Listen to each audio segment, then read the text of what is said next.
పార్వతమ్మ, సుమతి రోడ్లో వెళ్తూ ఉంటే బాలు కనిపిస్తాడు. బాలు, రండి అత్తయ్య గారు మిమ్మల్ని ఇంటి దగ్గర డ్రాప్ చేస్తాను అని అంటే, వద్దులే బాబు దగ్గరే కదా వెళ్ళిపోతాము అన్నా కూడా బాలు వినిపించుకోడు. రండి అని చెప్తాడు. కానీ సుమతి మాత్రం చాలా కోపంగా ఉంటుంది. మీనా విషయంలో బాలు ప్రవర్తన చూసిన సుమతి అసహించుకుంటూ ఉంటుంది. ఇంటికి వెళ్ళగానే అస్సలు పట్టించుకోకుండా వెళ్ళిపోతూ ఉంటుంది సుమతి. ఇక పార్వతమ్మ, రండి బాబు టీ అయినా తాగేసి వెళ్దురు అంటే ఇక బలవంతంగా ఇంట్లోకి వెళ్తాడు.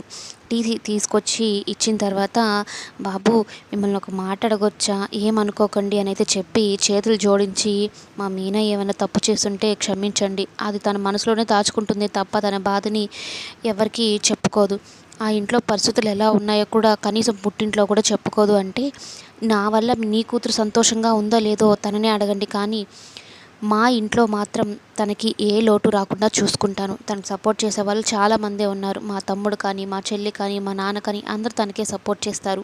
కానీ నా పరిస్థితి ఇంట బయట విలువ లేకుండా అయిపోయింది. దానికి కారణం కూడా మీ కూతురే. కానీ నేను ఏం చేయదలుచుకోలేదు.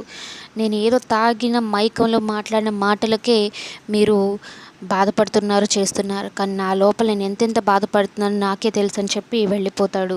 బాలులో ఏదో ఒక మ్యాజిక్ అయితే ఉంది. ఎమోషన్స్ని ఎంత బాగా క్లియర్ కట్గా చూపిస్తాడో. తను ప్రేమ అయినా బాధ అయినా మీనా మీద ఎంత ప్రేమ ఉందో పార్వతమ్మకి అర్థమయ్యేలాగా తన మాటల్లో అయితే చెప్పి వెళ్ళిపోతాడు. బాలు యాక్టింగ్ మాత్రం వేరే లెవెల్ అనే చెప్పాలి, సీన్కి తగ్గట్టుగా.